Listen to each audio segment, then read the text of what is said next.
Lesson number 5 exercise 4.1 question number 7 and question number 9 को solve करेंगे। देखिए 7 इस तरह से है, फाइंड एच सच दैट ए जो पॉइंट है और बी जो सी तीनों पॉइंट्स हैं ये कोलिनियर हैं। अच्छा, एक फार्मूला होता है वो आपने माइंड में रखना है। फार्मूला किस तरह से है,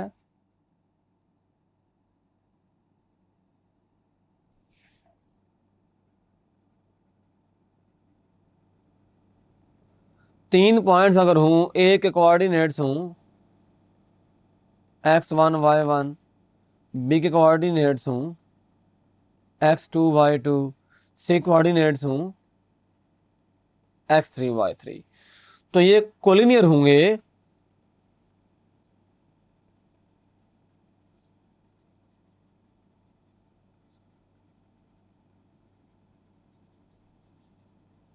इफ, अगर ये जो डिटर्मिनेंट है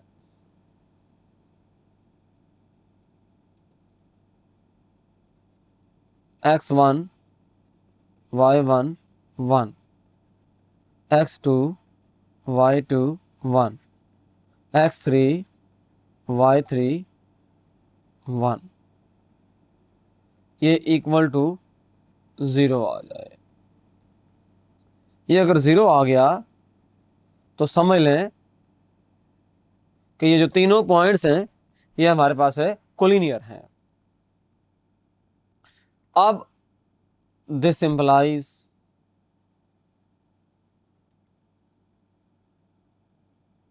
तो ये तो हमें गिवन है कि ये है ही कोलिनियर, तो फिर पुट कर दें -1 H1 3 2 1 7 3 1।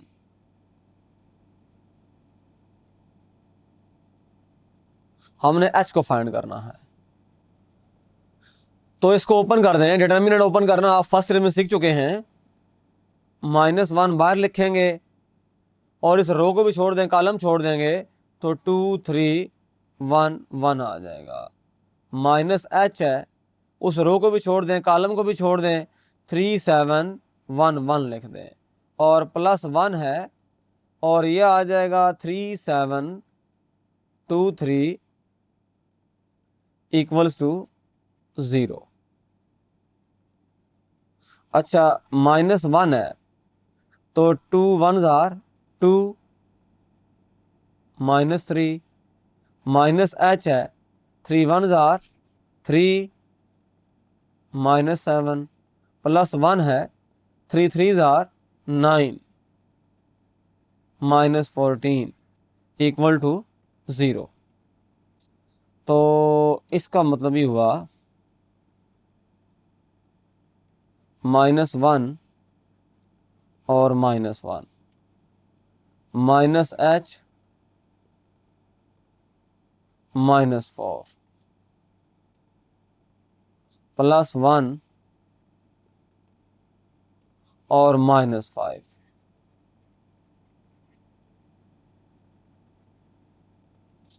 तो यह आ जाएगा 1 + 4H -5 equal to 0, 4H -4 equal to 0, 4H equal to 4। तो यहाँ से डिवाइड कर दें, H की वैल्यू 1 आ जाएगी। यही इसका सॉल्यूशन हो गया। अच्छा, यहाँ पर एक और बात यह है, find H such that the points H1 2 7 C -6 -7 are vertices of a right triangle with right angle at vertex A. यानी कि अगर इसकी रफ सी स्केच बना लिया जाए तो हमें ये काम करने में आसानी हो जाएगी। ये अगर A है और इधर अगर B हो गया, इधर अगर C हो गया, तो इसका मतलब ये हुआ कि ये एक राइट एंगल ट्राइंगल है। इसमें जो पाइथागोरस थ्योरम बनेगा वो ये बनेगा, AB square plus A C square is equal to B C square, Pythagoras theorem. अब डिस्टेंस जो ए बी होता है वो आप जानते हैं कि 2 माइनस एच हो जाएगा, स्क्वायर प्लस बी का जो है 7 माइनस 1 होगा, ये 7 और ये 1, तो ये आ जाएगा 6 स्क्वायर प्लस ए सी जो है -6 minus H square plus -7 minus 1 -8 square. तो अब यहाँ देखें इक्वल टू बी सी निकालेंगे। अब बी सी होगा -6 -2 -8 स्क्वायर, अच्छा -7 होगा स्क्वायर। तो चूंकि डिस्टेंस फार्मूले में स्क्वायर रूट आता है, बट यहाँ चूंकि ऑलरेडी उसके ऊपर स्क्वायर था तो हमने स्क्वायर रूट को स्किप कर दिया।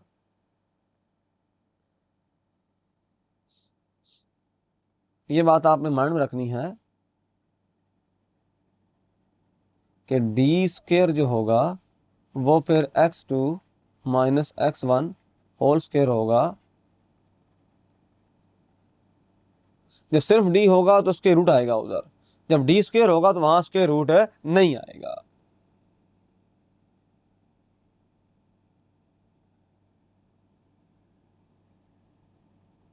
ये बात आपने ध्यान में रखनी है।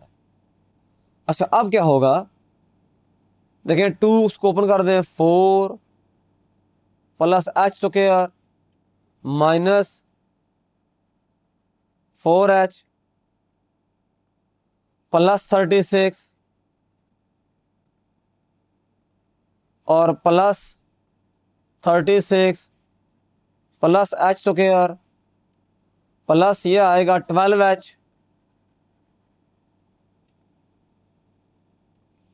और प्लस 64 इक्वल टू 64 और 14 का स्क्वायर -7 196 होता है ये। अब जो एक जिस टर्म में दोनों तरफ कैंसिल हो जाएंगी, इसलिए 4 कैंसिल होगा बहरहाल। अब कंबाइन कर लें, ये एच स्क्वायर है, ये भी एच स्क्वायर है, तो ये तो हो जाएगा 2h स्क्वायर। अच्छा ये देखें -4h है, 12h है, तो ये आ जाएगा प्लस 8h और प्लस ये देखें ये 4 है, 36 तो इन दोनों को ऐड करेंगे,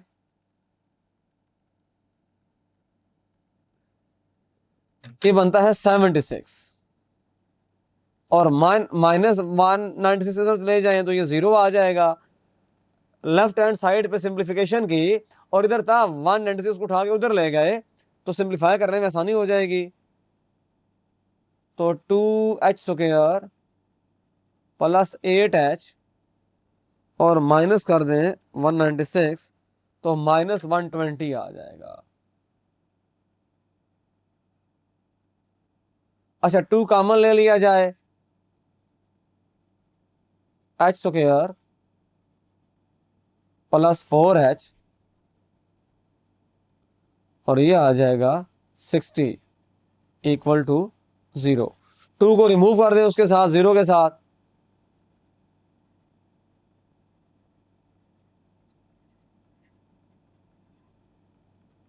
बिकॉज 0 को डिवाइड करेंगे 2 के साथ वो 0 ही रहेगा। अब इसमें मिड टर्म ब्रेक कर दें, इधर 1 है उधर 60 है, तो दो ऐसे नंबर तलाश करने पड़ेंगे। अच्छा ये देखें कि ये भी होता है 10 इंटू -6 भी ये होता है, और 10 को जब ऐड करेंगे इसके अंदर तो 4 आएगा। Mid term break method, h square -6h plus 10h minus 60 equal to 0। h common ले लें, 10 कॉमन ले लें, तो h माइनस 6 कॉमन आ गया।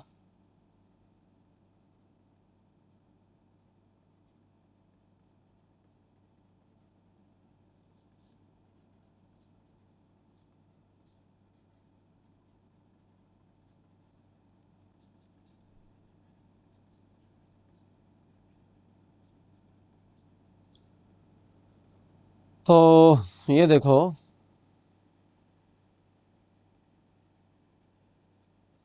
तो ये दो वैल्यूज हैं हमारे पास बेसिकली h की। इस तरह से हमने इस सवाल को कंप्लीट कर लिया।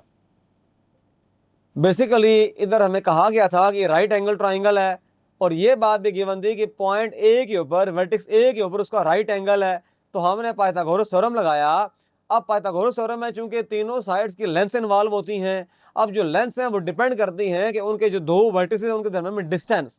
तो यहां पर लगाया डिस्टेंस फार्मूला और सिंप्लीफाई किया, रिजल्ट आ गया। Thank you.